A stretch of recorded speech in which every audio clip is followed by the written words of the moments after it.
ሰላም ጤና ይስጥልን የተወደዳችሁ የአርት ኤነርጂ ሚዲያ ቤተሰቦች እንደምን አላችሁ? ይህ ጥበብና ጤና ነው። እንደምታስታውሱት በተከታታይ ስንፈተ ወሲብን የተመለከቱ ቪዲዮዎችን ሰርቻለሁ። ዛሬ ለስንፈተ ወሲብ መድኃኒት የሚውል የቪያግራ አጠቃቀምን የምነግራችሁ ይሆናል ማለት ነው። ለዚህ ጠቃሚ የሆነ ቻናል አዲስ የሆናችሁ ተመልካቾች ሰብስክራይብ በማድረግ እንዲጀምሩ ቪዲዮውን ላይክ እንድታደርጉት ጠይቃችኋለሁ። እንዲሁም ጠቃሚ ሆኖ ስታገኙት ባላችሁ ሶሻል ሚዲያ ኔትወርክ ሼር እንድታደርጉት በአክብሮት ጠይቃችኋለሁ ማለት ነው። ቪያግራ አጠቃቀም ወይም ደግሞ ሲልድናፍል የሚባለው መድኃኒትን በተመለከተ ይሆናል ማለት ነው። ቪያግራ ወይም ደግሞ ሲልድናፍል የብልት መቆም ወይም መልፈስፈስ ችግር ላለባቸው ወንዶች ፍቱን መድኃኒት ነው። ስለዚህ የዛሬው ቪዲዮ 3 ዓላማዎች ይኖሩታል።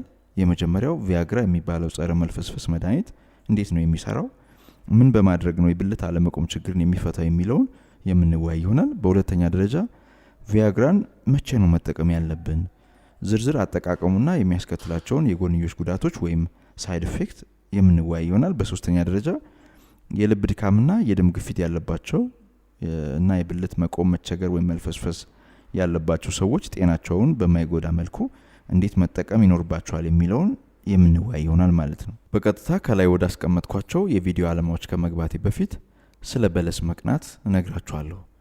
ሰዎች ያላሰቡት ያላቀዱትና ያልደከሙበት ስኬት ሲሳይና ድል ሲያጋጥማቸው በለስ ቀናኝ ይላሉ።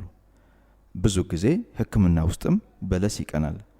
ግለሰቦች ብቻ ሳይሆን ሳይንሳዊ ምርምሮችም በለስ ይቀናቸዋል ማለት ነው። መድኃኒት ለቀመሙበት፣ ምርምር ለጀመሩበት እና ክትባት ለነደፉበት ሕክምናዊ ችግር የቀመሙት መድኃኒት፣ የጀመሩት ምርምርና የነደፉት ክትባት ላለሙትና ላቀዱት ችግር ሳይሆን ቀርቶ እንደ ጎንዮሽ ጉዳት መፍትሄ ለታጣለት ሌላ የሕክምና ችግር መፍትሄ ሆኖ ሲገኝ ሳይንስም በለስ ቀናው ሊባል ይችላል። ሰከን ብላችሁ አስቡት። አንጃይና የሚባል የልብ ህመም ይዟችሁ ሕክምና ሄዳችኋል ብለን እናስብ። ክፉን ያርቅላችሁ ወንድሞቼ፣ ምሳሌ ነው። አንጃይና ማለት ልብን ሰቅዞ የሚይዝ የደረት ህመም ነው። ይህ የሚከሰተው የልብ ጡንቻዎች በቂ የደም ፍሰት ሳያገኙ ሲቀር የሚከሰት የልብ ጡንቻ የኦክሲጅን ፍላጎትና አቅርቦት ሳይመጣጠን ሲቀር የሚከሰት አደገኛ የልብ ህመም ነው። ምክንያቶቹ ብዙ ቢሆንም ቀጥተኛ ችግሩ የልብ ጡንቻዎችን የሚመግቡት የደም ስሮች ተኮማትረው ወይም ጠበው በቂ ደም ወደ ልብ ጡንቻዎች ሳይደርስ ሲቀር የሚከሰት ህመም ነው። በመሆኑም በዚህ ህመም እየተሰቃያችሁ ሆስፒታል ገባችሁ እንበል። የልብ ጡንቻዎቹን የሚያላላ ወይም የሚያሰፋ መድኃኒት ሰጠዋችኋል። አሁን ደረታችሁን ሰቅዞ ሰማይ ምድሩን ጠቧችሁ የሚያቃስታችሁ ህመም ይጠፋልናል እያላችሁ ስትጠባበቁ ቆሞ የማያውቅ ያልጠበቃችሁት መድኃኒቱን ከወሰዳችሁ ጀምሮ ተከታታይ የሆነ የብልት መቆም ሲያጋጥማችሁ አስቡት። እናንተ ብትሆኑ ምን እንደሚሰማችሁ ኮሜንት ላይ ጻፉልኝ። ያለ ልብ በሽታ ተሰጥቶት ያላሉት ብልት ያቆመው መድኃኒት ቪያግራ ወይም ሲልድናፍል የሚባል መድኃኒት ነው። ቪያግራ ለአንጃይና ታማሚዎች የተሰጠው ልብን የሚመግቡትን የደም ስሮች አላልቶ ወይም ደግሞ ቫዝ ዳይሌት አድርጎ በቂ የደም ፍሰት ወደ ልብ ጡንቻዎች እንዲደርስ በማድረግ የልብ ታማሚዎችን ያድናል ተብሎ ብዙ ምርምሮችን አልፎ የመድኃኒትነት ሙከራ ላይ የነበረ መድኃኒት ነው። ቪያግራ የተሰኘው መድኃኒት ግን የልብ ጡንቻዎችን ማላላቱን ትቶ የወንድ ብልት የሚመግቡትን የደም ስሮች በማላላት ወይም በማስፋት ብልት ባልተለመደ መልኩ እንዲቆም ማድረግ ቻለ ማለት ነው። ቪያግራ የወሰዱ የልብ ታማሚዎችን የጤና ሁኔታ ለመከታተል የሚመጡ ሐኪሞችን ታማሚዎች ሲያዩ ወይ በሆዳቸው ይተኛሉ ወይ ደግሞ ትራሳቸውን አንስተው የቆመው ብልታቸውን ካንሶላ ጋር ይሸፍናሉ ወይ ደግሞ በጀርባቸው ተኝተው እግራቸውን አንደኛውን በሌላኛው ላይ በማጣመር ለክትትል ምርመራዎች ፈቃደኛ አልሆናሉ። ሐኪሞችም ይህን አይነት ተግባር ሁሉም ቪያግራ የወሰዱ የልብ ታማሚዎች ላይ ማስተዋል ጀመሩ ማለት። ታማሚዎቹም ሐኪሞቹም በእኩል ጭንቀት ውስጥ ገቡ። አንዳንዱ ታካሚ እንደ አክሱም ሐውልት ላይረግብ የተወጠረ ብልታቸውን ለሚከታተሏቸው ሐኪሞቻቸው ምን ነውቲ ታማው አልጋ ላይ ሆነው ሊቀነዝሩ ያምራቸዋል እንዳይባሉ በሀፍረት ቆምጣጤ ሰውነታቸው ይርዳል። አንዳንዶቹ ታካሚዎች ደግሞ ከልብ ህመማቸው እኩል የብልት አለመቆም ወይም መልፈስፈስ ያሳስባቸው ስለነበረ እየሆነ ያለው የብልት መገተር ደንቋቸዋል። ወይኔ የቤት አልጋ ላይ በሆንኩ ሲሉም ተመኝተዋል።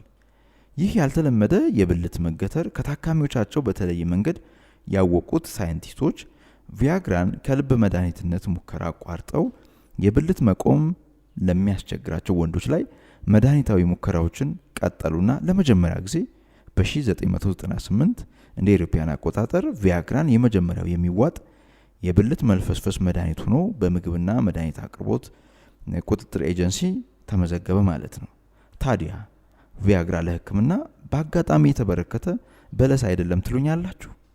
ሐሳባችሁን የሐሳብ መስጫ ላይ አስቀምጡ። ቪያግራ ፎስፎዳይስተሬዝ የሚባሉ ወደ ብልት የሚፈሰውን ደም እንዲቀንስ የሚያደርጉ ኬሚካሎችን ወይም ኤንዛይሞች ስራቸውን እንዳይሰሩ በማድረግ በወሲብ መነቃቃት ጊዜ ወይም ሴክሹዋል ስቲሙሌሽን ወይም ሴክሹዋል አሮዛል ጊዜ በቂ የደም ፍሰት ወደ ብልት እንዳይደርስ የሚያደርጉ የብልት አለመቆም ወይም መልፈስፈስ አይነተኛ መድኃኒት።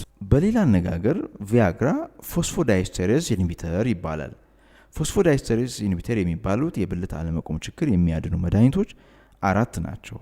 የመጀመሪያው ሲልድናፍል ወይም ደግሞ ቪያግራ፣ ሁለተኛው ቨርድናፊል፣ ሶስተኛ ታልድናፊል፣ አራተኛ አቪናፊል። አራቱም መድኃኒቶች የብልት አለመቆም ወይም መልፈስፈስ በማከም በኩል እኩል ውጤታማ ናቸው። የሚለያዩት መድኃኒቶቹ ከተወሰዱ በኋላ ብልትን ለማቆም የሚጀምሩበት ጊዜ ወይም ደግሞ ኦንሴት ኦፍ አክሽን እና ብልትን እያቆሙ የሚቆዩበት ጊዜ ወይም ዱሬሽን ኦፍ አክሽን ብቻ ነው ማለት ነው። ከአራቱ መድኃኒቶች በግኝትም በተጠቃሚዎች ምርጫ የመጀመሪያው የሆነውን ቪያግራ ወይም ሲልድናፍል የተሰኘውን መድኃኒት ይሆናል ማለት ነው። ቪያግራ ወይም ሲልድናፍል የወሲብ መነቃቃት ወይም ሴክሹዋል ስቲሙሌሽን ወይም ግብረ ስጋ ግንኙነት ከመደረጉ ከ1 ሰዓት በፊት በባዶ ሆድ መወሰድ ይኖርበታል። ከ1 ሰዓት በፊት በባዶ ሆድ መወሰዱ የቪያግራ ውጤታማነትን ይጨምራል። ቪያግራ አንድ ጊዜ ከተወሰደ በኋላ ለ4 ሰዓት የተሳካ የብልት ማቆምና ስኬታማ ወሲብ ለማድረግ ያስችላል። እንደ መጀመሪያ 50 ሚሊግራም ቪያግራ መውሰድ ስኬታማ ወሲብ ለማድረግ ያስችላል። ነገር ግን 50 ሚሊግራም ወስዳችሁና ብልታችሁ በበቂ ሁኔታ ካልቆመ 100 ሚሊግራም ድረስ መውሰድ ትችላላችሁ።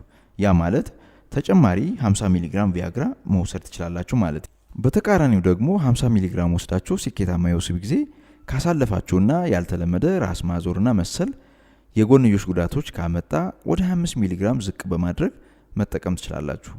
እንደ አጠቃላይ ቪያግራ የሚከተሉትን የጎንዮሽ ጉዳቶች ያመጣል። አንደኛ የራስ ምታት፣ ሁለተኛ የጨጓራ ህመም ወይም ደግሞ ዲስፔፕሳ፣ ሶስተኛ አጠቃላይ የደም ስሮች መላላት ወይም ደግሞ ቫዞዳይሌሽን፣ አራተኛ ተቅማጥ፣ 5 የእይታ መዛባት እንዲሁም ሌሎች የጎንዮሽ ጉዳቶች ሊያስከትል ይችላል። ከላይ ከጠቀስኩት የጎንዮሽ ጉዳቶች ሁሉም ላይከሰቱ ወይም ሊከሰቱ ይችላሉ። እንድትወስዱ የነገርኳችሁን የመጠንና የአወሳሰድ መመሪያ ተከተላችሁ ቪያግራ የሚያስከትለውን የጎንዮሽ ጉዳት በደንብ መቀነስ ትችላላችሁ ማለት።